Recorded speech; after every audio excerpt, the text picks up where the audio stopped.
Luke chapter 15 has been very interesting to me lately when we're talking about the love of God.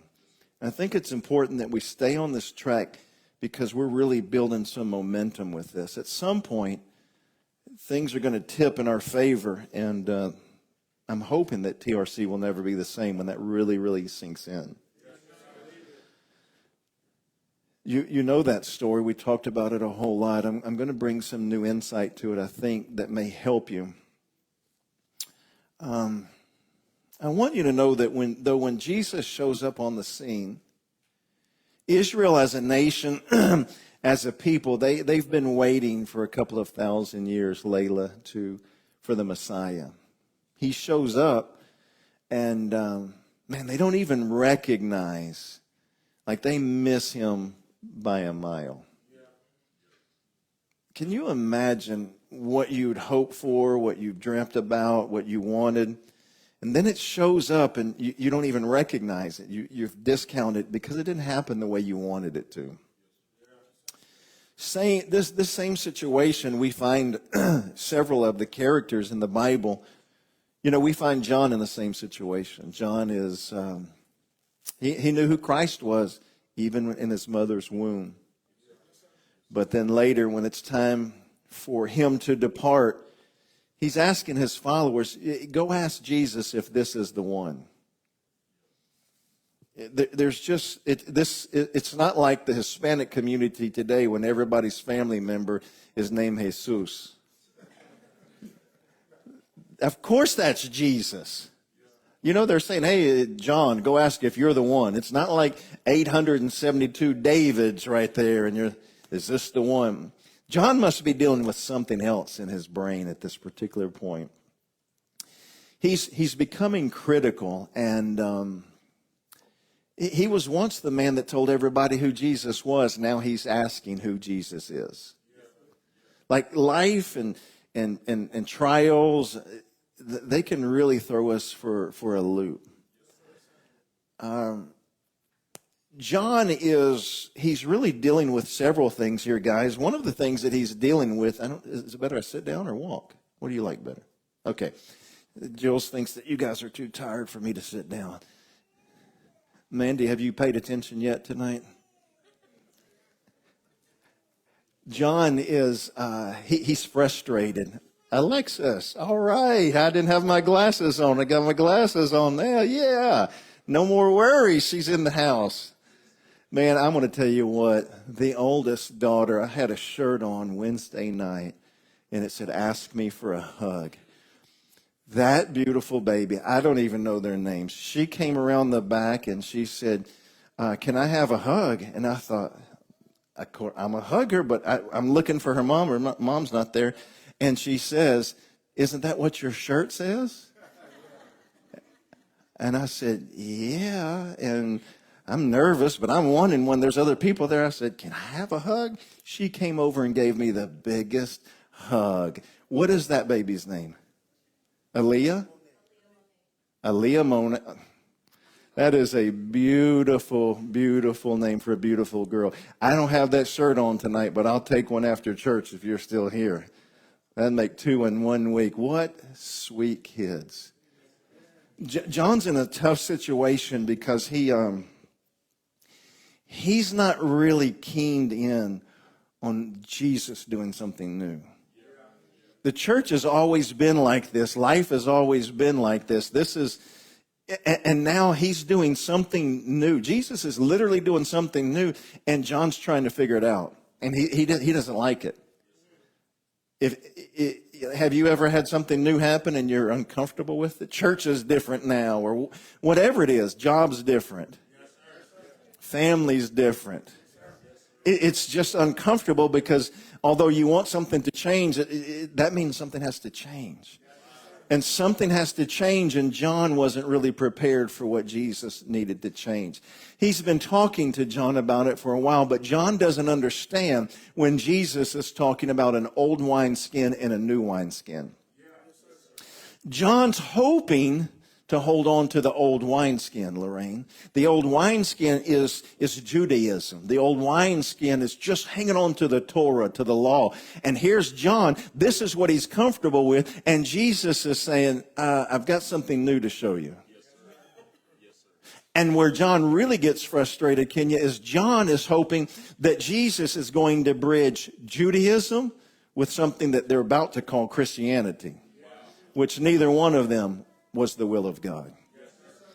John is hoping that he's going to somehow hang on to all of this law, hang on to all of these rigid, legalistic expressions and traditions and law, and somehow bridge the gap to something called Christianity. And Jesus is saying, listen, I know that's what you want, but what I'm talking about is a new wineskin.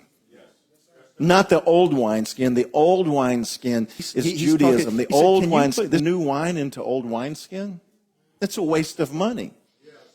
That leather's not palpable. It's just not going to happen. So Jesus is doing something completely new.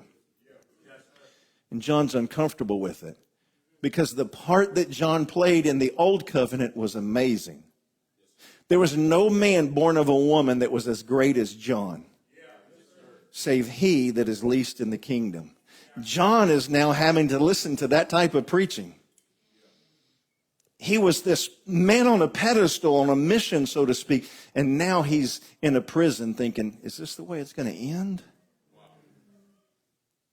But even in this situation, what we're going to find out is that the love of God is so overwhelming that John is having a hard time at how it's playing out. Stay with you. I'm going to help you. To have new revelation, you have to have new experience.